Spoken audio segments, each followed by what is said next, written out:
Alright everyone, welcome back to another episode of All the Mod 6. I hope everyone is doing great today. I know that I am. We are hopping right back into our game save here, but a lot has been done since even just our last episode, which actually went live today. So today is January the 3rd of 2021, so Happy New Year to all of you out there, if you are watching this right when it drops. If you're watching this in October, obviously, it's not going to really make much sense for me to say that. But anywho, so we have been doing a lot on this game save. We've been streaming over on Twitch quite frequently because of the holidays. I've had a little bit more time and flexibility to be able to stream. If you do want to catch full recaps, highly recommend checking out the link in the description down below. You can catch up on all the past streams. I think it holds it for a certain period of time. But if you do follow over there as well, it'll let you know when I do go live on Twitch, and it's typically Mondays and Fridays, about 4:30-ish p.m. Eastern Standard Time. But if you hit the follow and the notifications are on, it should let you know regardless. But anywho, full recaps over there. Let me walk you through what we have done. Now, I don't think we had this done in the last episode when I recorded. I went ahead and I revamped our whole entire area for power and machines. I was getting a little bit tired of having this big tree right in the middle. I thought it was a cool accent piece at first, but then ultimately it just kind of got in the way. So I tore it down, I moved some trees around and added in some new ones and whatnot and foliage and just made it look like this. I think it's a lot better. So our main energy cell is here in the middle. It's our basic one from the Power mod, which was all last episode. If you do want to catch up on any of that stuff, definitely check out that episode. But we have our basic energy cell here holding 1 million FE right there, which is awesome. Put it in this nice convenient location so we could easily access it to charge up our items. And actually that reminds me, we do need to charge up our flux capacitor there. I did go ahead and put our machines along each side here. So we have all of our thermal machines over here. We have all of our mechanism machines over here. And then basically what's happening, we have two sources of power generation. We have a thermo generator, a basic one, as well as a magmator basic as well. Now this boy is actually empty, so we could fill this back up. I don't think it'll let me grab that one, unfortunately. But the magmator acts in a very similar way as the magmatic dynamo. So it uses a lava to create power. So this is Dunzo, so we probably want to bring this with us. You know what, actually, probably makes sense for us to grab this instead. And what we'll do is we will, yeah, it's holding 6 buckets in there. Kind of messed up on that one. I should have transferred over to this basic fluid tank here and get this bad boy up here. There we go. Place this bad boy back down. But yeah, so basically, this will take the lava and then it'll turn it into power. So very straightforward. And then what we are using is this fluid storage tank from Cyclic. Very useful to have. Highly recommend it for storing fluids because it's relatively easy to make. Just some glass, iron, and then you need a cask in the middle, which is leather string and a barrel. Very easy, and it holds 64 buckets. 64 buckets, that's a lot of lava. So what I did is I took our little electric pump here, went down to the nether and just pumped it right into our holding tank there and brought it back up here, and that is what is powering this. So this is pretty nice. I believe it does what? Generates 70 FE per tick, which is nice. This bad boy generates 70 as well, and I did switch this over to be lava because the magma was not, or the magma block was not outputting at a high enough ratio. It was only outputting at 80% efficiency. So it was only doing like maybe 50 EF per tick. So anywho, that is our setup there. We have the power run down underneath with basic universal cables. The main power generation line comes in here, loops underneath our energy cell here, and then we have basic energy cables going out here, one going out this way, another then coming out over here, but I used our energy cables over here just because this is hooking into grab the power from the kinetic dynamo here from our water wheel. So this one actually isn't outputting any power this way. We are inputting power into our energy cell this way. Now this is no longer being used. We're not using our power lines anymore because I realized that our refined storage system over here takes so much power. It's insane how much power it takes. And my system over there, it just couldn't keep up with it. Realistically, it was just struggling to run everything. So it's kind of got to be separate until we get a solid, big source of energy going. So for the time being, I just have a Stirling dynamo over here with some coal powering this bad boy. So all of this is just kind of in limbo over there. But that's pretty much our power generation items. I did get some more mechanism items up and running. So we have an enrichment chamber and an osmium compressor. You guys can look up the recipes on these boys, but they're not too bad. I used it to make a refined obsidian sword. Well, actually to make the refined obsidian ingots used for them. This is a complicated, long process. Not super complicated, but all the machines I made were necessary in this creation of this refined obsidian ingot that I use for our sword here, because the sword does 14 damage. Like, heck yeah, that's way better than what a basic sword would do, because we were rocking like diamond swords and, well, no, we never had a diamond sword, iron swords and things like that. An iron sword only has 6 damage. This is over double that. An iron or a diamond one has 7, which is actually double. We're rocking double a diamond sword damage, just base, no enchants or anything like that. So that's that setup over there. Figured I'd loop you guys in on that. Then the next thing over here is probably my most favorite thing to get into now, which is the create mod. You guys expect tons of episodes around the create mod because I am loving it so much. It offers so many cool capabilities. So I created a wider area for us to use for the create mod over here. Used some different blocks, actually some limestone blocks, which is really nice. We found a bunch of these on stream, so I used these bad boys. You just throw them in the stone cutter and you can get these different variants of it. Anywho, so we have our nice big area over here with our water wheels, and I have changed it. So I did a whole ton of research on create, and this is probably what the title of this episode is going to be, is the create mod in some form or fashion. Insert whatever project we are doing, which you will see soon enough. So I went ahead and I switched things up. I just have a vertical gearbox coming out into our mechanical press. I have it transferring over again via a shaft into a rotation speed controller. So we are going to craft one of these boys up today. It is a little bit more complicated, and you do have to have the mechanical crafting setup that we have with our windmill in order to get these boys going. But it goes into here, and basically this will allow you to change the RPMs that are being output. So if you see our shaft here, it's not outputting very quickly. Now I think actually if I take this, I don't know if it'll show it to us. You know what, there's another thing from create that we really should get going and make up, which is these goggles. These goggles will allow us to, it augments your vision to show useful kinetic information. They're pretty easy to make. You do need a golden sheet. Let me craft them up real quick. I think it'll be helpful in this explanation. And you know what, this is actually a perfect opportunity to show you how we can utilize a specific item or a specific machine from this mod. Let's get this boy placed down, our crafting table. We'll need that. So we have our gold ingot. If you guys remember our mechanical press, we did have this hooked up to conveyor belts before. Now we don't, it's just like this, but you don't even need conveyor belts to use this thing. So all you gotta do is we have it in our hand. I do need to make sure if you have a magnet, make sure it's turned off, because otherwise it will not work right.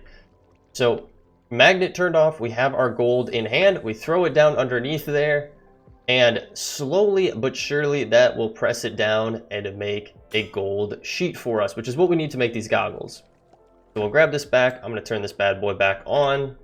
I'll keep it on my inventory for the time being. That's the one thing with magnets, you kind of have to make sure that you're aware that you do have them, because it can mess some things up at times. So this is going to get us our goggles, which are really cool. I don't believe we could put them, can we put them over here? I don't think so. I think we have to put them on our head.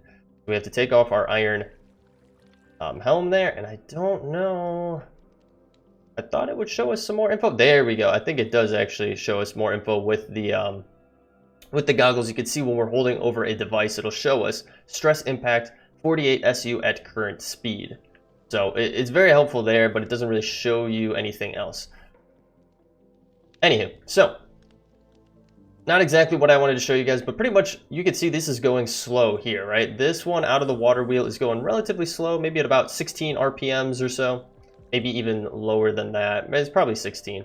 Well, going into this rotational or rotation speed controller, you can adjust the RPM, like I said. So as you can see, this large cogwheel up top is going much faster. And if you guys recall, we were having an issue with the mechanical mixer in our create episode where it needed higher speeds to run. And that's what we've done. So let's say this is about 16 RPMs here. We're bumping it up to 32, so doubling it pretty much, and then outputting it just to a couple of different complex systems here with cogwheels and vertical gearboxes to really just get it where I wanted it to be at. There's different ways that we could do this realistically, but it's a weird thing with the mechanical mixer where it does use a cogwheel inside of it. It's not like the mechanical press where you can just have a shaft go right into it. You need a cogwheel for it. But anyway, so we have the mixer up and going here, which is so cool, and it works great. Now, this kind of leads into a whole other thing, which we'll probably do in, we're gonna progress towards, let's say that. We are going to progress towards this goal, which is to be able to use the mixer with its basin to craft up certain types of alloys, such as brass. So, in order to do this, let's pull up brass here. So there's a bunch of different ways to do brass, a bunch of easier ways too. Really, we've just used our alloy kiln and been able to make brass this way. But I really wanted to try it with the mod, the create mod itself. And you can do it with a mixer, a basin, and then you need a heat source under it, which is a blaze burner. Now this is a little bit tricky because it does not tell you this here. So keep this in mind if you're doing this in your world as well. For the blaze burner, you click on it, it says mysterious conversion, right? You do need to make an empty blaze burner just like so. It's very easy to make these. And then it says at the bottom, this is a good note, that you capture a blaze with them. So a blaze or a blaze spawner. I would recommend just getting a blaze because the spawner, if you find a spawner, you're probably going to want to use it to farm blaze. You don't want to have it be trapped in this burner all the time. So went to the nether, got a blaze in mind. I'll show you the crafting recipe for this. Some iron plates and iron bars, pretty straightforward. I captured a blaze. You just take it, you right click it on a blaze, it captures it. And as you can see, my little guy is down there, but he's not happy with me. He is not a friendly blaze yet. And that is what the kind of tricky part is with this, is that you have to make him be happy in order for him to be in a state that will actually heat the basin. So in order to do that, you actually have to feed to him a blaze cake. You can see here a delicious treat for your hardworking blaze burners and gets them all fired up. So this will pretty much make them friendly towards you. And I was testing this to make sure that this was a good way to go about it. There might be something I haven't noticed yet, but this is the best way thus far. So in order to get a blaze cake, we will have to get a spout as well as a deposit down here, and we'll have to put a lava down into it. But we also need a blaze cake basin, which is pretty straightforward. We actually can use our compactor, our pressing machine, with a basin to make it. A little bit of 1 egg, 1 sugar, and then this cinder flour, which the only way to get is from having crushing up and going with the crushing wheels and using another rack to get them. Now you might ask, how do we get to a crushing wheel? Well, as you can see, it is a little bit of work here. No doubt about it. You have to have the mechanical crafters up and going, like I said, in order to get this as well. And you'll get 2 of them, which is a nice output. So you'll get 2 of them, so you don't need to worry about it that much, but yeah. So it's something to keep in mind there. I don't even think I have everything on me to get it going. We do need a piece of stone, which I think I put away. It is nighttime, so we're going to sleep through the night. Grab a piece of stone here. Sleep through the night. We will get it crafted up today. I don't think we'll be able to have time to get it up and running because there's something much larger that I want to show you that we've been working on our stream. So, but yeah, the one last thing I did want to note with this, if you don't have him to a good point where he's happy, you can't craft anything in here. You could throw in copper and zinc, but it's just going to make copper nuggets, and then even further down, it'll just pretty much tear them down to their basic components. The other thing you do have to put in here is a piece of brass so it knows like, hey, you're throwing these 2 items in, and then I want brass. But that really doesn't it's not effective with that until you have him to a good point where he is heating up that basin. Now, this is where the fun comes in with the create mod. I've been doing a lot of work on this. Highly recommend, again, checking out the full recap for this. But we can come over here. As you can see, we've gotten our mechanical crafters all up and going. We are going to utilize these to make another one of the rotational speed controllers, because I do need one to repower this, because I ultimately ended up using this for another build. But you might see here, we've done a little bit of work. So we've terraformed this. I don't remember if I've mentioned this or we did it in the last episode, or it was done in the last episode. We now have a river that runs through here to divide that side from this side. And I'm planning to have those crushing machines up and going over there. I think that would be pretty cool. And we could maybe even harness some of our wind power to do it. But you might be seeing, standing on this weird platform. Well, if I click this button here, that is right. We have made an automated platform that moves us across the river. No need for bridges here. We have a moving platform. And we click this button, and it brings us right on back. Now, this is actually a fairly complex system, the way that I have it set up, but the idea behind it, the basic knowledge for it, is actually very, very simple. So I'm going to run you guys through this, so hopefully you'll be able to mimic it on your world, even maybe in a different way than what we have done here. So first and foremost, let's send this guy to the other side so you can see what the underneath looks like from this perspective. So as you can see, we are using a sticky mechanical piston here. So pretty much the sticky mechanical piston is attached, well, if we can get it set up right, it's attached to, I believe it's a linear one, a linear chassis underneath there, which is sticky, that is attached to this radial chassis here. Now I can break this. I'll show you guys real quick what we're talking about. So we have actually a radial chassis down there. We have 2 radial chassis. So pretty much sticky piston, where it has a stickiness on one side, is attached to our radial chassis. Then on top of this radial chassis, I put another sticky component. And then on top of that, I stuck another radial chassis to be able to get our platform that we want here. Now with these radial chassis, you do need to keep in mind that they can be adjusted. So in order to do so, you take your wrench and you can hover over it like so, and it'll identify what is being selected. So in our case scenario, I have it just as a radius of 1, but you can obviously bump it way higher than that, and it'll highlight a lot more on the same level, of course. But do keep in mind that that could affect it. If you have a radial chassis set larger than the area that you want to actually move, it might not move it, or it might move something that you don't want to move. So just check these before you you go too far with doing things. I ran into that a few times where I had it set too high and it was moving more than what I wanted it to move. So that's pretty straightforward. Now you might be wondering with this piston how it necessarily works. So what I'm going to do, I'm going to actually take out the roof here so you guys can see what we got going on. And I'll replace this dirt. That's easy enough to place back down. Thought I heard something. Weird. Okay.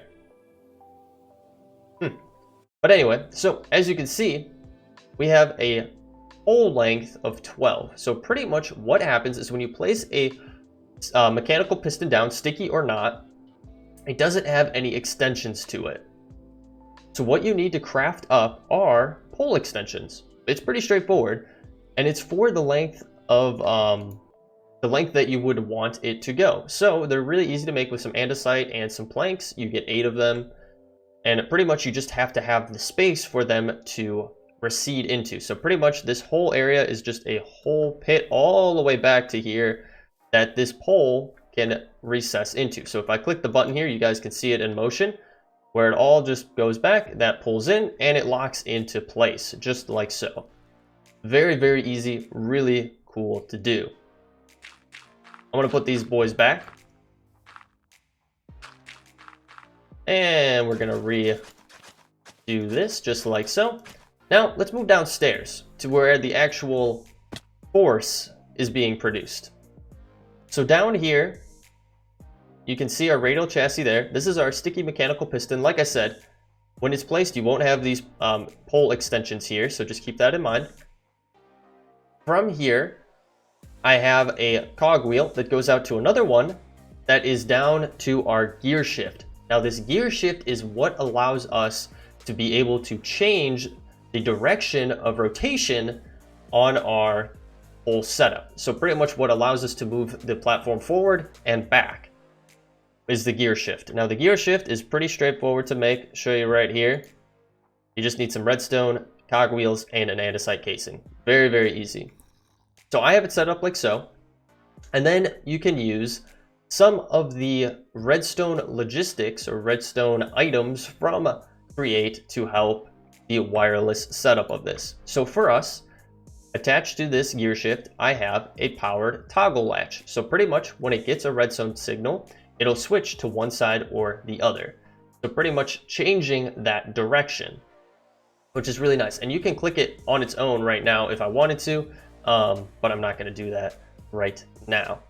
And I can show you where this is on here, just so you guys know. It's right here, pretty easy to make, just some stone, lever, and redstone torch. And you're only going to need one of these for right here. The next thing that you need to set up is these redstone links. This is pretty much what the wireless connectivity is going to be for you. I'll actually break this one to show you because it is a little bit confusing on what you have to do for it. I hope I still have my slime with me. I do. Perfect. Okay. So, to make these, they're really easy. As you can see, you get two of them. You need some brass sheets, so you do need to be to the point where you have brass, and a redstone torch. We'll throw this board back down, and as you can see, when it is placed, by default, it sends frequencies. It is not a receiver. So for the outside, for the buttons, this is perfect. That setup is perfect right there. All you got to do is place it down and have it on the right frequency. So for us, I have a button right here, and then right under this, or right underneath it, maybe? I think it's right underneath it. Right underneath it, I have our setup for it. So that way, it'll be acted when we press the redstone button, because the logic of the redstone acts the same as like a Minecraft way. So we can have it underneath it and it still be carried above the block above it. But anyway, so this is a transmitter, but we need this one specifically to be a receiver, because this is where both transmitters are sending to let it know, hey, switch the toggle. Well, in order to do that, you have to take an open hand like so, shift, right click, and as you can see, you get a little satellite dish that pops up here, and now you have a actual receiver. Now this is pretty cool. You can set it on frequencies, and there's actually two frequencies you can use, which is pretty cool. Now for us, I just set it on one singular frequency. We're not going to dive into the logistics of how a second one would work and what you can use it for, but because for this case scenario, we only used frequency number 1 here, and you can set it with any block. So for us, I actually used a slime ball, and you just right click on it. It does not consume the item, so just feel free to use whatever you want, but make sure all 3 are on the same frequency, otherwise it's not going to work for you. But that is the logistics of the wireless way that we can call and retrieve our platform. Now let's jump into the power production, the mechanical power for this bad boy. So from the gear shift, we have another cog wheel, which goes into another cog wheel, a large one, which goes into another rotation speed controller, or a rotation speed controller for this setup. So with the rotation speed controller, I should mention you can only use large cog wheels on it. Some people might be wondering why I didn't use a smaller one. You can only use large in it for whatever reason it is. So we have that into here, and I have it set to be at an RPM of 48. Now you might be wondering why we have it set to an RPM of 48. Well, if you just used a simple setup, let's say you had a water wheel and you had it hooked directly into this gear shift, it would go extremely, extremely slow, because I think a water wheel goes at 16. So we can bump this down to 16, and you can see it goes very slow. And then our platform is going to move extremely, extremely slow up there. We don't want it to go slow. We want it to go relatively quickly.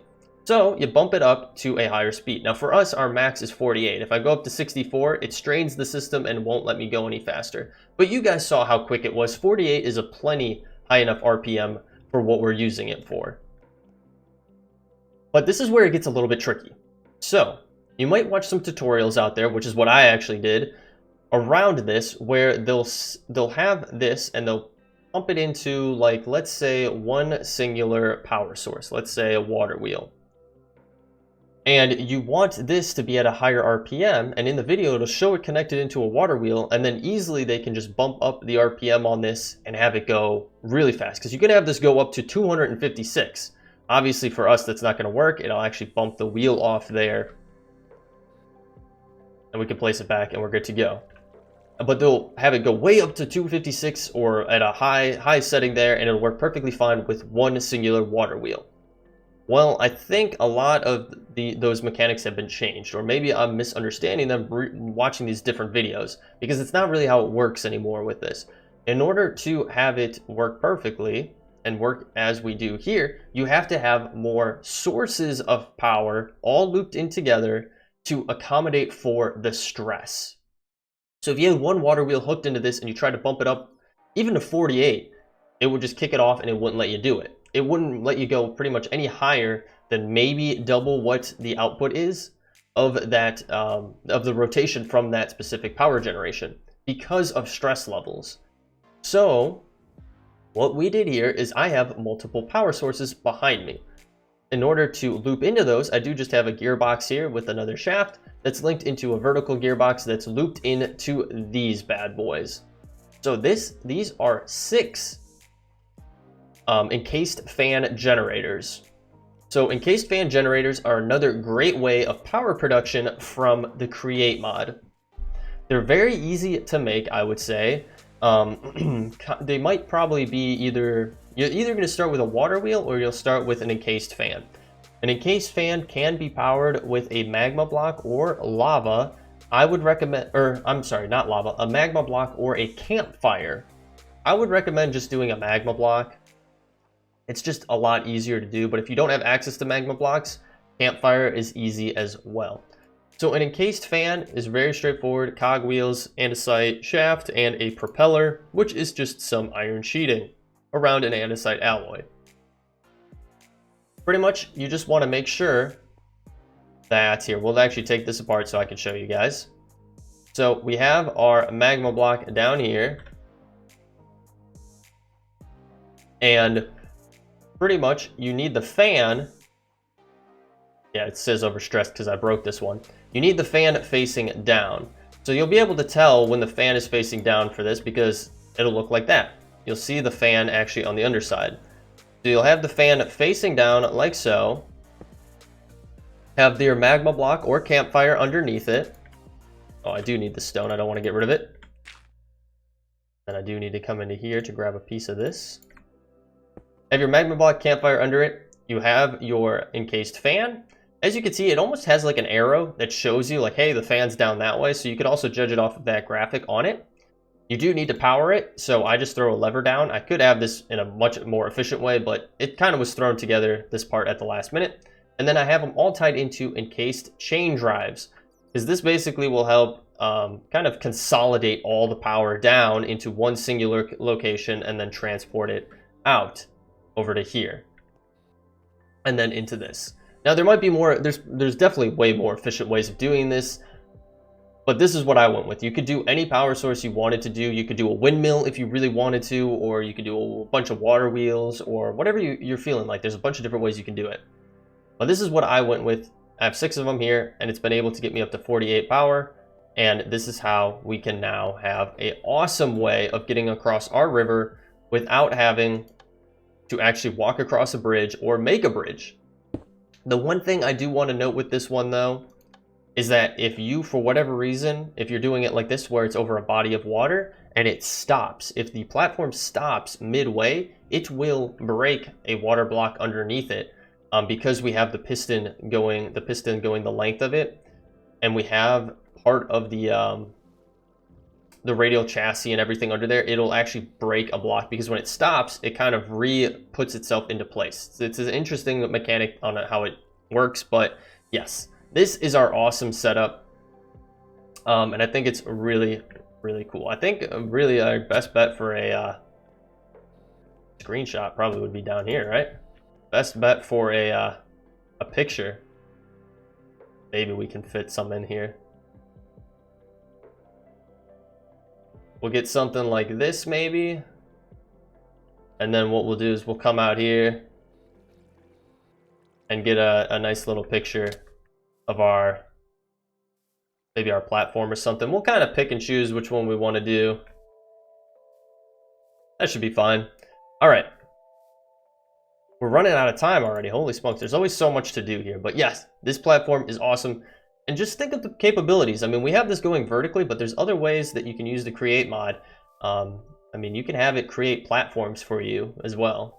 You can have it put down blocks. You can have it mine for you as well. There's a lot of capabilities. It's really cool. The other thing I did want to show you is we went ahead and we changed our windmill design a little bit here. I was just not like the biggest fan of the other one, so we ultimately went ahead and we just switched it up a little bit. Nothing too crazy, but just a little more fancy, I would say. All right. So next, we are going to get our rotational speed controller up and going. It's very straightforward. The only thing that you are going to need is an integrated circuit. So we are going to have to break down our mechanical crafter, and we're actually going to have to get a few components together. So let me do that. I'll bring you guys back and we'll get that crafted up. All right, we got most of our components. The last item that we need before we can actually throw it into the mechanical crafter is a lapis sheet. You guys have seen me make the polished rose quartz before. It's very straightforward with sandpaper and rose quartz made just like so. But the bigger thing, like I said, is the lapis sheet. Well, all you need to do is take a block of lapis and putting it under a pressing machine. So all we got to do, throw our lapis block right under there. That will go down and it will turn it into a lapis sheet, a lapis lazuli sheet. Now I also do need a large cogwheel, which I do not know if I have any chilling in our system here. I don't think we do, unfortunately. I do not have any buttons. Why would I have buttons? Just do that. I am unfortunately going to need to grab the rest of our planks here, and we should be good to go. Look at that sunrise, right? Is that a sunrise? Rises in the east, sets in the west. Yeah, that's the sunrise. That's the sunrise. Okay, so we have everything we need. As you can see, I was a little bit laissez-faire with setting up our system here. But for the time being, we actually need to get this going. So what I'm actually going to do for the time being, just to make things a bit easier, I'm going to grab this boy and bring it up here. And we'll plug it in just like so. I think this will work. I think we can use a large cogwheel this close. We'll try. We can. Perfect. It actually is going to power the ones up there as well, which we don't necessarily need right now, but it's perfectly fine. All I'm using this for is to craft up what we need. So we'll take this off. We'll grab our redstone. We'll grab our gold nuggets, and we will get going here. So let's take a peek at the recipe one last time. So pretty straightforward. This there, 2, 2, 2, 2, and then finally boom, boom, boom. And then that's going to work. And as you can see, with this rotational speed controller, just on its own, not really modified at all, it goes much, much quicker. So there we go. We got our integrated circuit there. So from there, we can get another rotation speed controller. And I'm going to put this one down here, actually. We'll put it down here. We'll bump it up to our 48. Nope, 48. And we are good to go. So that'll be going. That is set up. This is set up as well. And we just need to replace our mechanical crafters here. So we'll place these in just like so. Yep, and we're good to go. All we got to do now is adjust the way that they are moving. So we'll get those into there. I kind of just have them all go to the middle, like the easiest way to do it. Have that go down so it all goes into the middle and then loops its way all the way to the bottom. So let's grab our stone, let's grab our andesite alloys, and let's grab our oak planks. So these are going to go all around the corners, just like so. And then we can actually bump this up, I believe, right? Nope, we can only bump it up so far. So 24 is the max. And then what we need to do is we have 4 more. 1, 2, 3, 4. And then I believe it's 1, 2, 3, and 4. And then finally, the block in the middle. And there we go. That is going to work relatively quickly for as big as a setup it is.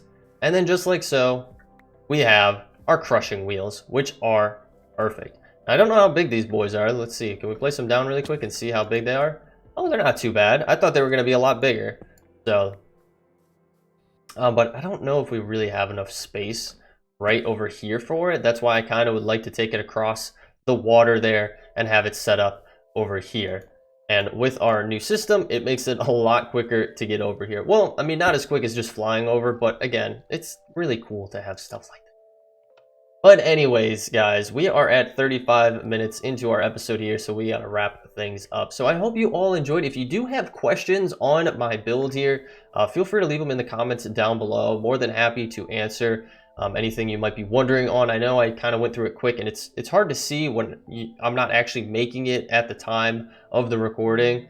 So again, feel free to ask questions down there, or better yet, join our Discord, join the community, and feel free to ask questions over there. I'm more than happy to try to answer anything you might be curious on there. If you are new here, you want to follow along, hit the subscribe button and bell notification. It'll let you know every single time I post a new episode here on the channel. I do stream over on Twitch, like I mentioned, so definitely check that out in the link. Check out the link in the description down below. But other than that, guys, thank you so much for hanging out with me today. I will catch you all in the next episode. Take it easy.